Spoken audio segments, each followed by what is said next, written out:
Alright, here on the Rich Van Tassel channel, doing the breakdown of this Sunday's coming NFL games. We did the ones for Thanksgiving. We got this Sunday coming up. Not on the radio, obviously, this week, but we're still going to break it down in parts as we usually do when we're on the radio. Give you part 1, part 2, and part 3. Alright, so we're starting out with the Oakland Raiders. They're traveling to Tennessee to play the Titans. The Raiders are 4 and 6.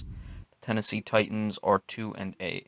Injuries for the Raiders: Tywan Jones, the running back, is questionable. Lee Smith, the tight end, probable. For the Titans, only one listed. It's Kendall Wright, the wide receiver, and he is probable to go. Tennessee is losing a lot of games. They're still gonna looks like start Marcus Mariota. We've discussed that for how long is he gonna still be out there. He's taking a lot of sacks this year. They're running him a lot. How long do you want to leave a young quarterback exposed to that kind of potential beating? He does need to improve through playing, but you don't want to get him hit. So we'll see how long he can go on. When you look at it, he has less than 100 incompletions, 90 incompletions, that is, to be exact, on under 300 passes. He's kept his interceptions down at 6, so he's playing pretty well. For the Raiders, they are now 4 and 6. They're starting to fade in that wild card race. A team like Tennessee can really be helpful for them to get a win, get them feeling good about themselves, and get them back forward to make a late season push to see if they can get there. Derek Carr playing very well, 21 touchdowns to only 6 interceptions. Latavius Murray having another solid season, well above 4 yards per carry. And Amari Cooper playing well also with over 50 receptions and 4 touchdowns. I think the Raiders are going to win this game simply because I don't think Tennessee is that good. And Oakland, off of 2 straight losses, needs to find a win here to keep their playoff hopes alive. I had them in the playoffs, so I'm going to stick with them. Tennessee may be game in this one, and it could be dangerous. And Oakland, I don't think, can afford to look past anyone. But they certainly may do it because of a team that's as bad as Tennessee. But I don't see it happening, and I see the Raiders getting the win. I like this score to be in the neighborhood of 28 to 17 because I still think Tennessee's offense is going to struggle. They just have not been very good this year. All right, so our next game, the Washington Redskins are hosting the New York Giants. With the way Philadelphia is playing, and certainly the Cowboys looking like they're all but done, this could be the two teams that really have the most legitimate shot at winning that division. For um, the Giants are 5 and 5, the Redskins are 4 and 6. The injuries for the visiting Giants: Prince Amukamara, the cornerback, is probable. Larry Donnell, the tight end, is out. For the Redskins, Deshaun Goldson, the safety, is probable. Trent Robinson, another safety, is out. Keenan Robinson, linebacker, questionable. Rashad Breeland, cornerback, questionable. Alfred Morris, running back, probable. The Giants are coming out of a bye week. The Redskins got hammered on the road against Carolina. Washington is a very good home team. That's where all their wins are. They're 4 and 1. Kirk Cousins plays a lot better at home than he does on the road. With the Giants coming out of the bye week, oftentimes people worry about how a team's rust is coming out of a bye week. I think later in the season where the Giants had it, certainly you needed to let guys rest up. And I usually look at it as a team should be focused coming out of the bye week. I'm not one who believes that you would be rusty coming out of the bye week. So it's going to be interesting to see how the Giants come out of this one. I look at the injuries in the secondary for the Redskins. Goldson probable. Trent Robinson is out.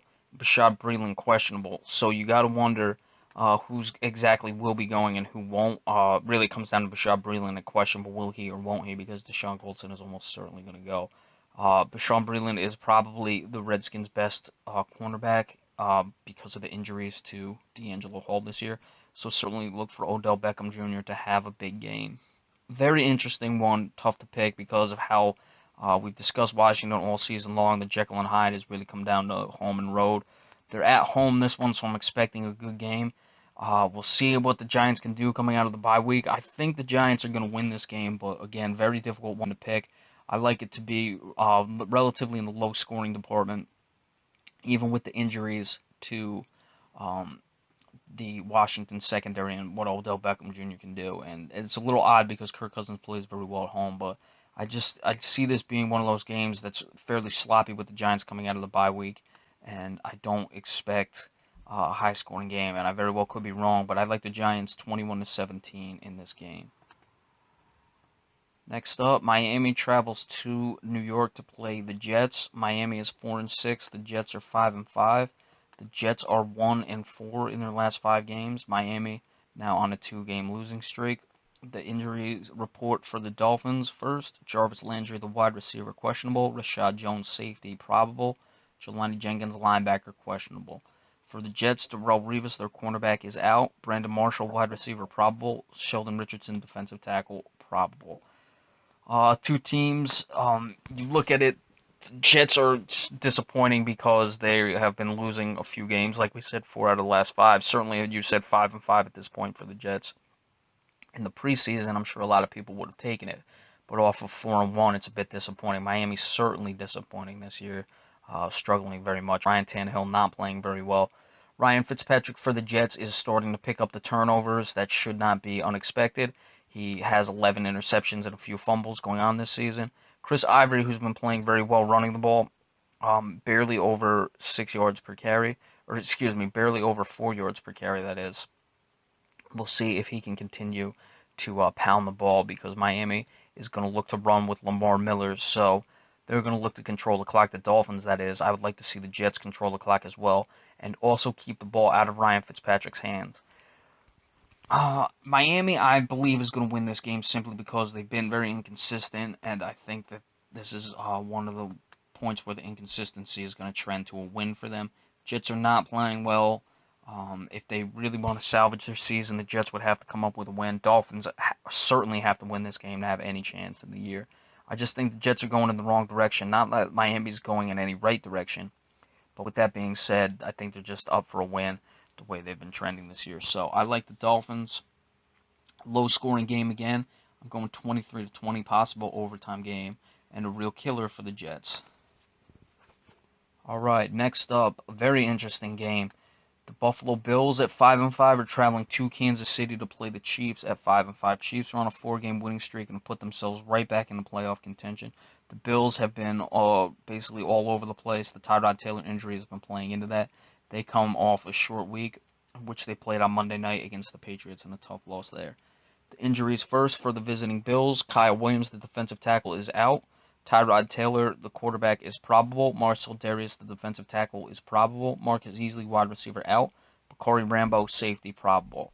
For the Chiefs, DeAnthony Thomas, wide receiver, questionable. Travis Kelce, tight end, questionable. Charkandrick West, running back, questionable. Alan Bally, defensive end, out. And D Ford, linebacker, is also out. Buffalo is a much better team with Tyrod Taylor. We discussed that. I'd like to see how he is. He was certainly dragging that shoulder against New England last week towards the end of that game. Look for LaShawn McCoy to carry a heavy load in this one. They're going to need him to really start to live up. He's not having a poor season this year, but he's certainly not having a LaShawn McCoy type season, and they're going to need it, and they're going to have it in this game. With the Chiefs, we discussed Alex Smith, very efficient this year. Has a little high incompletion mark, 117 incompletions on 324 passes, but he does only have 3 interceptions, so he's not turning the ball over. Charkandrick West has played very well in the replacement of Jamal Charles, that is. Travis Kelce, of course, is the top receiver for Alex Smith, the tight end, and also Buffalo's top tight end is Charles Clay, who's more of an H-back but a tight end style. So not really that much on the outside in this game. So I would look for it to be low scoring. Tough game again, another tough game we got. The Chiefs are just heading in the right direction, and it would tell you a lot about Buffalo if they can go into Kansas City and get this win. I just don't think it's going to happen, and I think the Chiefs continue to roll.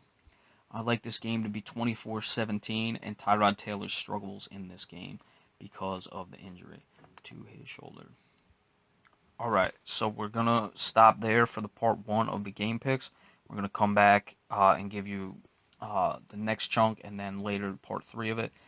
So we'll break that down in that regard. So we'll be posting them throughout today. Saturday is the 28th. And be sure to just stay tuned, and we'll probably repost them again on Sunday. It got thrown off with the holiday this weekend, so we're doing the best we can. But we'll be back later to post that up. So thank you so much.